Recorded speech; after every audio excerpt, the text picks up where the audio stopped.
This is a reality check that a lot of people are not going to want to hear. My name is Dr. Dell. I'm a queer, genderqueer clinical psychologist who works with a lot of queer and trans folks. As therapists, we often are the ones who hear a lot of things that are going unspoken.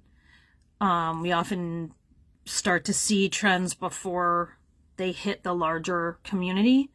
And, I'm feeling this every day with a discrepancy between the larger culture's awareness of what's happening in the LGBTQ community and what's actually happening. And I think there needs to be more awareness to many groups who are in crisis and in danger right now. But my piece of that is to draw attention to what's happening in the LGBTQ community. I think American society is staring down the barrel of a future without the contributions of LGBTQ people. And I don't say that lightly, and I don't say it to be hyperbolic. What I'm seeing is folks who have any possibility of having the means and ability, whether that be physical ability, mental health ability, financial ability, are making exit plans. A lot of folks have already left. The folks who have left are keeping it very much on the down low. They are not advertising it. Many of them are continuing their online presence and interactions as if they're still in the country, but they're not. And then there's a much larger group of folks who are either actively planning an imminent exit from the country or actively planning a very serious plan B, based on certain benchmarks that would cause them to make a quick exit. One of those things that's coming very quickly next month is the Scrimeti Supreme Court decision about gender affirming care. So for transgender folks and families of transgender folks and transgender youth, this Supreme Court decision sort of looms as, the expectation is the decision will not go the way we would hope, and that there will be a very quick cascade of deteriorating rights coming after that, both based on the decision, but also using the decision as kind of a pretext. From what I'm seeing in my practice, in my personal life, and in online spaces that are more secure, especially private groups, signal groups, the US is looking at a tremendous and very imminent LGBTQ brain drain, culture drain, voting block drain. So understand, the more people that leave, the more the people who remain have to potentially be much lower profile and underground for their own safety. It becomes easier to oppress us as a group if less of us are here. And the folks who leave, because they have more resources, are going to be the folks who are more established in their fields, in the professional world, culturally, as entertainers. And I think that folks in the US need to face now what it would mean for all of us that these folks are largely going to be exiting.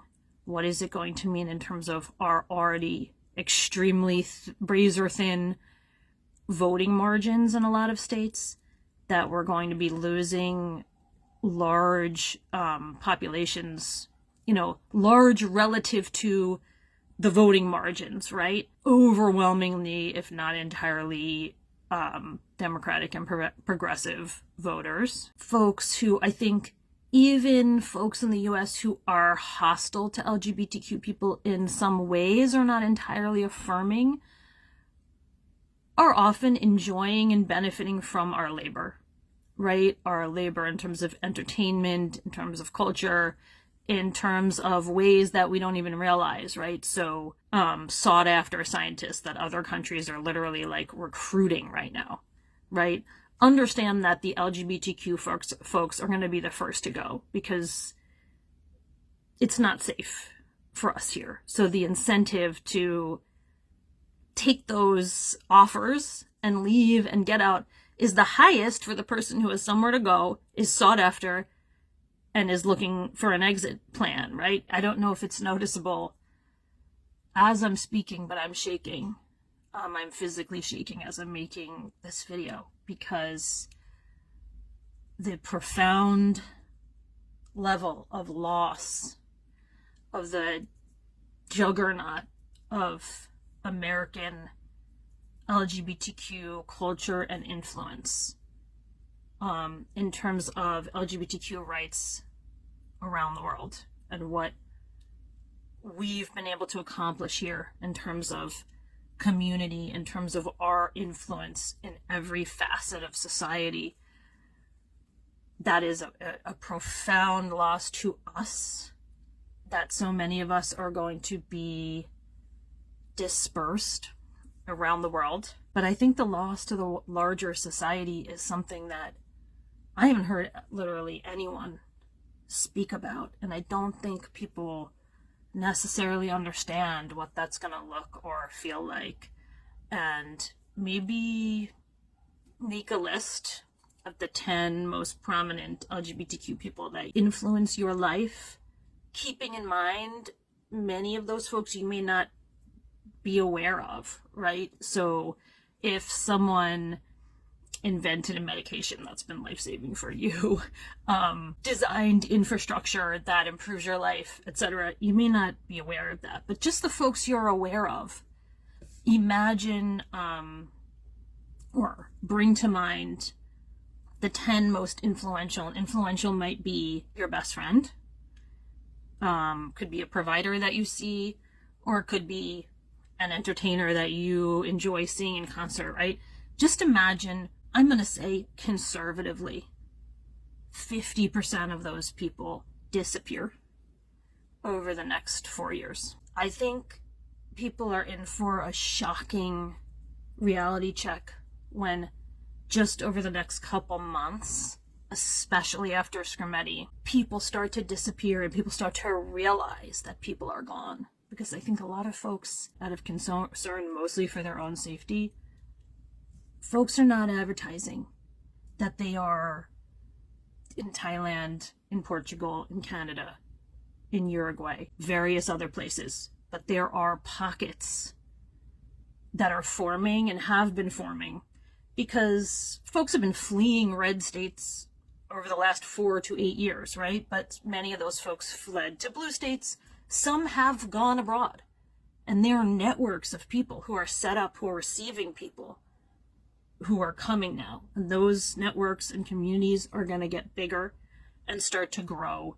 But this is not a phenomenon that the wider culture is talking about. So this is me telling you, without putting any of those people in danger, giving their names, telling you who's online. I'm in a lot of these spaces because I'm trying to keep up on what the options are and what's happening for my clients and people I know.